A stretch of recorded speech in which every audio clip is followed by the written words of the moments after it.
Good day. Welcome to Midweek Musings here at Trinity Heights United Methodist Church. I'm Kent Little, Senior Pastor. It's good to have you with us, whether you're joining us live. I'm going to move this just a little bit. Whether you're joining us live or run upon this a little later on our Facebook page. Excuse me. Ooh, I had a yawn. Anyway, pardon me. Anyway, it's a great day. I think it's starting to warm up. I was kind of hoping spring was finally here, but the last couple of days, winter's showed up again. But anyway, it's a nice day outside. I think it's supposed to get up in the 50s, and then by the weekend, maybe in the 70s. But then I think it's supposed to drop back down in the 60s next week. But anyway, hope you're enjoying the day, whether you're inside or out. So this is Holy Week. We had a good Palm Sunday this last Sunday. Here at Trinity Heights, we'll have a Maundy Thursday service, which we will touch a little bit during that service on Good Friday as well, as we move into the weekend. And then Sunday we'll celebrate Easter and Resurrection Sunday. So today, Wednesday, it's a pretty normal Wednesday here at Trinity Heights. We'll have our theology discussion group at 4:30, and then we're wrapping up the book The Last Week by Marcus Borg and John Dominic Crossan. Today we are going to deal with Sunday, a little bit of Saturday. I find it interesting in the book that they've used the Gospel of Mark, which is the first gospel, the earliest gospel we have in our canon. It was written before Matthew, Luke, or John. It's the shortest one, and so that's the text that they used to write this book, The Last Week. Although it seems like, especially they cover Saturday, which Mark doesn't say anything about Saturday. They just fill in the blanks with the other Gospels. I thought that was an interesting move on their part to get Saturday in, even though Mark doesn't talk about Saturday at all. Anyway, so we'll wrap up the last week, hopefully today, unless the discussion goes long, then we'll wrap it up next week. But my plan is to get it wrapped up today. And then we have our WOW Welcome on Wednesday. We'll have one more meal. That's at 5:30 here at the church, and then our choir practice. So then tomorrow evening we have our Maundy Thursday service. And like I said, we'll also touch on a little bit of Good Friday as well as we move toward Easter. I'm going to talk a little bit of the centrality of the meal in Jesus' life and ministry, and in particular, of course, Maundy Thursday, Holy Thursday. We'll talk about the Last Supper, so to speak. And so we will have a meal, carry-in potluck dinner, starting at 5:30, and then probably start the service around 6-ish as people kind of wind up eating and visiting, and then we'll start the service. We'll have the choir will sing. We'll have some music, some communal hymns. I'll do a brief message and talk about that centrality of the meal and why that's important, as well as move on into the story about going to the garden, the arrest, the crucifixion, and finally the death of Jesus. And then Easter morning here at Trinity Heights, we'll have a carry-in brunch at 9 o'clock in the fellowship hall. We'll enjoy fellowship and food during that time, and then we'll have our Easter worship, just one service. Excuse me. Oh, I'm sorry, I had to get that out, I guess. I don't know why that yawn was persistent, so hopefully I won't have another one. Anyway, so Easter Sunday, like I said, the brunch at 9 o'clock. Worship at 10. We're just going to have one service. 10 o'clock in the sanctuary. There'll be great music. Our band leader for the contemporary service will do a song as well, then we're going to continue or conclude, I should say, the Lenten Easter worship series we've been doing on becoming. And Sunday we'll talk about becoming the way. The scripture will be the Mark scripture about the resurrection, where the women come to the tomb, find it empty, encounter someone who tells them Jesus is not here, that he's been raised.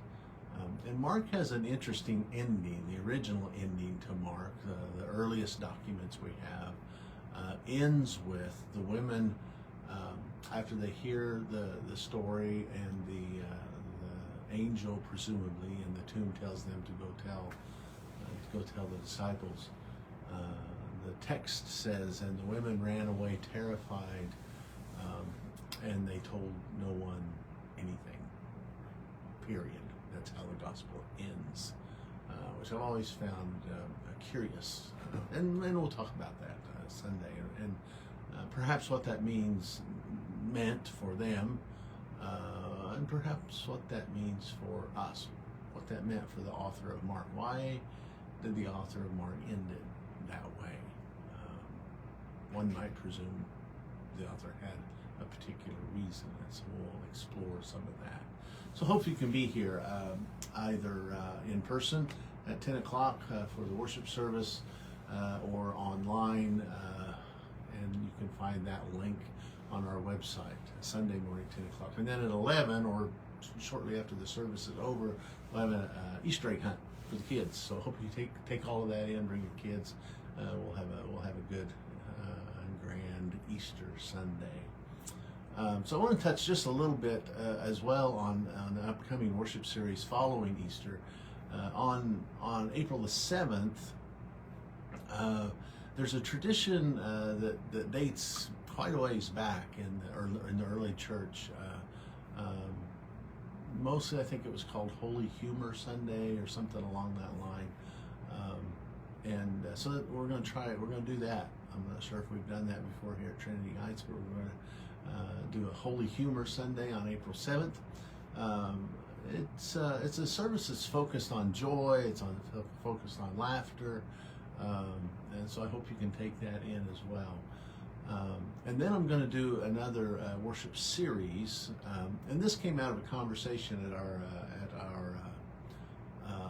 Coffee with Kent on Thursdays. I forgot to mention that too. Tomorrow at 9:30 on Thursday, Coffee with Kent at the 1887 Cafe on the Bethel campus. We'll be meeting again tomorrow morning at 9:30 to 10:30-ish. But this next sermon series, this next worship series came out of that. I can't even remember now exactly how the conversation happened. We were talking about sermons, etc., talking a little bit about my dad, who was a United Methodist pastor, and when he died, I went through all of his paper, and I think he saved every sermon he ever wrote, and I did not. I confess, I did not save every sermon he had wrote. But I ran across one that he wrote in 1964 on the Beatles song "I Want to Hold Your Hand." Of course, it would have been a hit at that time, and I thought, well, that's pretty cool. And so I saved that one from him. And so as we got to talking about that at the coffee group the other day, somebody made the comment, well, I'd like to hear a sermon on the Beatles. And so, I got that planted a seed, and I'd been working on it. I need to get planned out. I'm not very far planned out on my worship services and sermons for this year. I like to try to stay planned out at least 6 months ahead, and I am not there right now. But anyway, so this was a start, and so as I pondered that and worked with that, I thought, well, it might be kind of fun to do a sermon series where I take one of the many top songs of the decade, each decade, and I started with the 60s, and started with that song, "I Want to Hold Your Hand" by the Beatles. I won't use my dad's sermon. I might mention it, but I'll write my own. But anyway, so then we'll do that on April 14th. for the 60s, and then I've chosen a song out of the 70s, out of the 80s, out of the 90s, out of the 2000s, 2010s, and 2020s. So each week we will talk about the music, and we will talk about one particular song. I'll probably mention other songs in each decade, and find how how those songs might connect to our faith. For me, music is a sacred thing. I had a good friend who used to say, any music that moves you is sacred. And that for me, that applies not only to literally sacred music, religiously based, faith-based music, but also the songs I grew up with, the songs that I enjoy listening to now that aren't religiously based or faith-based. My favorite band is Chicago, and so many of those songs, when I listen to them, or a lot of songs from the 60s and 70s, I've often talked about them as a time machine. Those songs can take me back to places and spaces and memories in my mind that inspire me, that fill me with grace, that I can encounter, I believe, the Spirit in the midst of those songs. And so that's what we'll talk a little bit about in this upcoming series that begins in April. And so there'll be more information coming out on that. So anyways, that's kind of what's going on here at Trinity Heights. Like I said, we're wrapping up our current sermon series on Easter Sunday about becoming the way, how not only do we practice our faith, but we become our faith, if you will, in the world around us. And then we'll celebrate Holy Humor Sunday on April 7th, and then on April 14th, we'll start this new series on music, the soundtrack of our lives, and how we encounter our faith in the midst of all kinds of musical expressions and art. So hope you'll join us for those as well. Well, thanks for being here.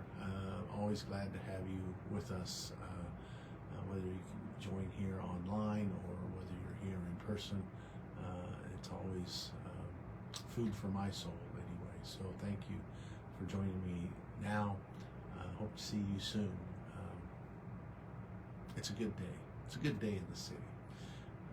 So as I always close with, continue to strive to be a light and to love one another, every single other, until there are no others, only one beloved community of all.